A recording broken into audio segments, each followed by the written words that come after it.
का Ashoka public school की ओर से स्वागत है। मैं हिंदी की अध्यापिका मंजू सिंह। आज मैं निर्जनी पुस्तक से कक्षा 7वीं के लिए पाठ 3 कर्तव्य पालन पढ़ाने जा रही हूँ। पाठ 3 कर्तव्य पालन, और इसके पात्र हैं राजा, वन रक्षक, स्थान है जंगल का रास्ता और समय है शाम। पहला दृश्य है, देखिए। राजा जंगल से निकलकर एक रास्ते के किनारे खड़ा है। यह एक नाटक के रूप में है। राजा यकायक पहुंचकर, यह तो किसी के घर का रास्ता है, यह सबके लिए खुला नहीं हो सकता। खड़े खड़े होठों पर उंगली रखकर और जंगल के कहीं पर खड़े होकर राजा अपने माने होठों पर उंगली रखकर यह कह रहे हैं, मैं राजा हूँ। आश्चर्य है, अंधेरा मेरी कुछ भी परवाह नहीं करता, वह बढ़ता ही आ रहा है। मामूली आदमी की तरह मैं भी भूल और भटक सकता हूँ। उन्हें आश्चर्य हो रहा है कि क्या मैं एक मामूली की तरह हूँ। मैं राजा हूँ, लेकिन मैं आखिर रास्ता कैसे भटक गया। पूरब, पश्चिम, उत्तर और दक्षिण दिशाएं भी जो मेरा आतंक मानती थी, इस समय सब चुप है। दरबार में बढ़ चढ़ कर बातें करने वाली मेरी बुद्धि इस समय मुझे नहीं बता सकती कि मैं किधर जाऊं। इस समय तो किसी भिखमंगे का कुत्ता भी मुझ पर भौंक सकता है। और बीच जंगल में खड़े होकर राजा को समझ नहीं आ रहा है कि वे क्या करें। उनकी कोई बुद्धि काम नहीं आ रही है और कहते हैं कि एक भिखमंगे का कुत्ता भी उन पर भौंक सकता है, और यदि भिखमंगा मिले तो मुझे सलाम भी ना करे, और यदि कोई भिखमंगा भी उन्हें मिलेगा तो वो नहीं पहचानेगा कि वो कौन है। हाँ, और उन्हें सलाम नहीं करेगा। ये बढ़िया बढ़िया चमकीले कपड़े, उफ, मुझे पता तो चल गया कि मैं वास्तव में राजा ही नहीं मनुष्य भी हूँ। अब राजा कहते हैं कि मुझे तो पता चल ही गया कि मैं वास्तव में राजा ही नहीं बल्कि मनुष्य भी हूँ। किसी की आहट सुनता है, माने किसी की आने की आवाज सुनते हैं राजा। कोई आ रहा है, मुझे क्या करना चाहिए? क्या कुछ राजापन दिखाऊं? और राजा कहते हैं, अब मुझे क्या करना चाहिए? क्या राजा की तरह मैं कुछ राजापन दिखाऊं? वो खुद अपने आप से प्रश्न कर रहे हैं। नहीं, फेंको इस राजापन के ढोंग को, मनुष्य होने का लाभ लो। तो वो अपने आप से ही बात कर रहे हैं। तो उनकी आत्मा कहती है, नहीं, ये राजापन के ढोंग जो वो नाटक कर रहे हैं उसे छोड़ो, बल्कि एक मनुष्य होने का पूरा आप लाभ उठाइए, फायदा लीजिए कि मनुष्य जीवन भी क्या होता है, साधारण मनुष्य है ना। अब उस वन रक्षक माने जंगल की में जो जंगल की का रखवाला था वहाँ प्रवेश करता है, वहाँ पर आता है वन रक्षक। आज मैं बदमाश को पकड़ पाया, तुम कौन हो? और वन रक्षक राजा से कहता है कि मैंने बदमाश को पकड़ लिया। और राजा से पूछता है कि तुम कौन हो? राजा, मैं बदमाश नहीं, तुमको विश्वास दिलाता हूँ। और राजा उस वन रक्षक से कहते हैं, मैं बदमाश नहीं, तुमको विश्वास दिलाता हूँ। वन रक्षक कहता है, अच्छी बात है, किसने बंदूक चलाई? फिर वह राजा से पूछता है, तो बताइए किसने बंदूक चलाई? राजा, मैंने नहीं चलाई। वन रक्षक तिरस्कार के स्वर में, तुम झूठ बोलते हो।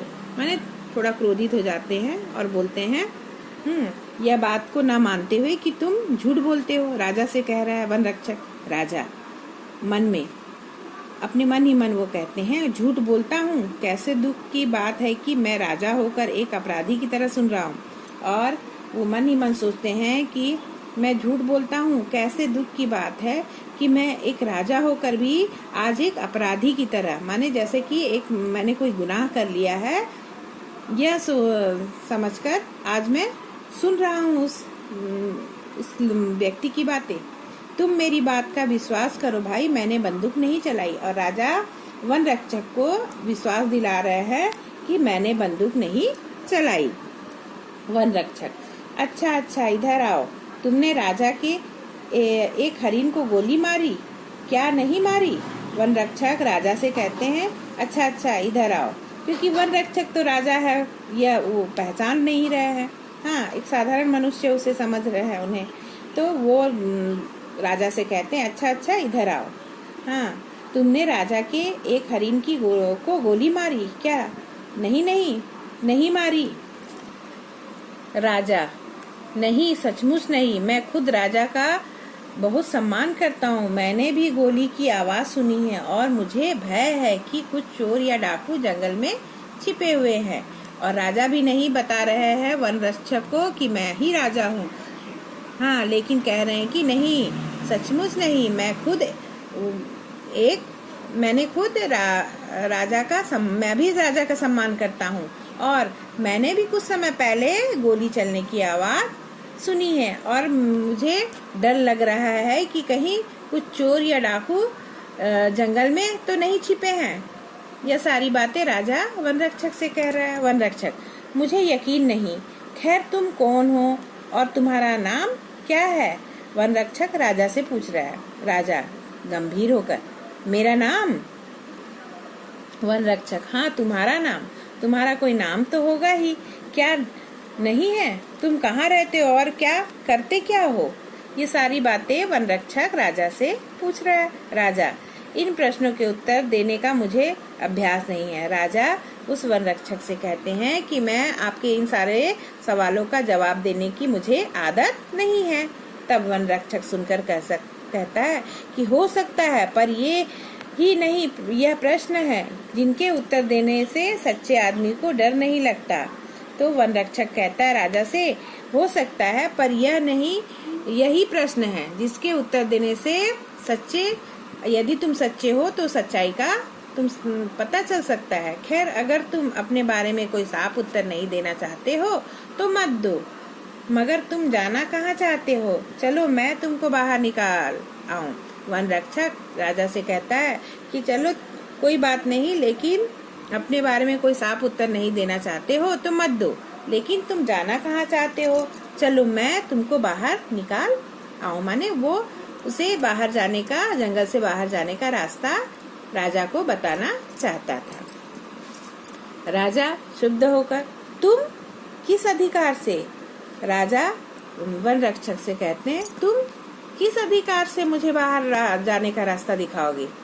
वन रक्षक जोश के साथ आकर कहता है, मैं राजा का वन रक्षक पुंडरीक हूँ, इस अधिकार से। और स्वयं वन रक्षक अपना परिचय देते हुए कहता है कि मैं राजा का वन रक्षक पुंडरीक हूँ, इस अधिकार से।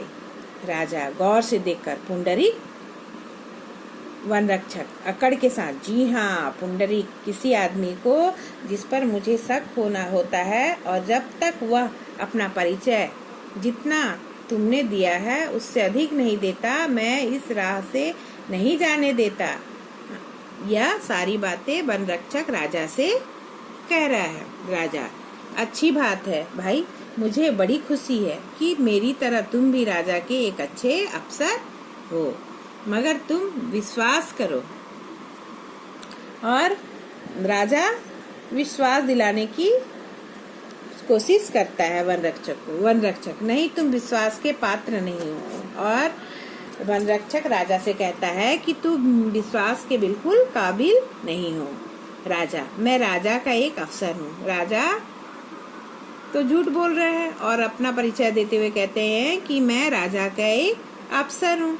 मैं राजा के साथ इस जंगल में शिकार खेलने के लिए आया था और यहाँ राह भूल गया हूँ। जंगल में मुझे रात हो गई और मैं घर से बहुत दूर पड़ गया हूँ। यह सारी बात राजा और वन रक्षक से कह रहे हैं। वन रक्षक, इसमें सच्चाई की कमी है। वन रक्षक को थोड़ा संदेह होता है और वह राजा से कहता है कि मुझे इसमें सच्चाई की थोड़ी कमी लग रही है। अगर तुम शिकार को निकले थे तो तुम्हारा घोड़ा कहाँ है? राजा, थोड़ा थक कर गिर पड़ा, मैंने उसे छोड़ दिया। वन रक्षक, यदि मैं तुम्हारी बात का विश्वास न करूं तो? राजा, मैं झूठ नहीं बोलता भले आदमी। और राजा कहते हैं वन रक्षक से कि मैं कभी झूठ नहीं बोलता हूँ भले आदमी।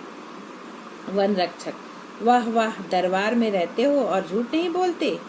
राजा, खैर तुम जैसा समझो, मगर मैं झूठ नहीं बोल रहा हूँ। राजा पूरा विश्वास दिलाने की कोशिश कर रहा है। किसे? वन रक्षक को। यह मैं तुमको विश्वास दिलाता हूँ, यदि तुम कभी राजधानी में आओगे तो मैं तुमको दिखा दूंगा कि मैं झूठ नहीं बोल रहा हूँ। राजा वन रक्षक से ये सारी बातें कह रहे हैं। जेब से 1 रुपया निकालकर पुंडरीक की ओर हाथ बढ़ाकर। और राजा क्या करते हैं, अपनी जेब से 1 रुपया निकालते हैं और पुंडरीक की ओर बढ़ाते हैं। पुंडरीक कौन है, यानी वह वन रक्षक है ना। यह लो इनाम, और आज रात मुझे अपनी झोपड़ी में रहने दो। और राजा पुंडरीक को कहते हैं, यह लो 1 रुपया इनाम, और आज रात भर मुझे अपनी झोपड़ी में रहने दो। वन रक्षक राजा का मुंह देखता और आश्चर्य से जब रुपया दे उसकी ओर राजा बढ़ाते हैं तो वन रक्षक बहुत आश्चर्य हो जाता है और राजा की मुंह देखने लगता है आश्चर्य होकर। यदि यह, तो राजा कहते हैं, यदि यह कम हो तो सवेरे तुम जो कहोगे वही तुमको दूंगा और खुश कर दूंगा। राजा वन रक्षक से कह रहे हैं। वन रक्षक जोर से हंसकर, क्योंकि वन रक्षक तो राजा को एक साधारण मनुष्य ही समझ रहा है, और कहता है, ओहो, अब मैंने माना कि तुम दरबारी ही हो। तब जब रुपया निकाल कर राजा देने लगते हैं तब थोड़ा उसे विश्वास होता है और कहता है कि हाँ, अब मैंने माना कि तुम दरबारी ही हो। आज के लिए तो एक छोटी रिश्वत और कल के लिए एक बड़ा सा वादा। वन रक्षक राजा से कहता है, आज तुम एक छोटी सी रिश्वत दे रहे हो और कल के लिए एक बड़ा सा वादा। एक ही सांस में दोनों, मगर मेरे दोस्त यह दरबार नहीं। और वन रक्षक कहता है कि यह दरबार नहीं। राजा क्रोध से, राजा वन रक्षक की बातें सुनकर क्रोध में आ जाते हैं, यानी गुस्से में आ जाते हैं। तू एक नीच आदमी है। और वन रक्षक से कहते हैं, तू एक नीच आदमी है, जबान संभाल कर नहीं बोलता। मैं तेरे बारे में अधिक जानना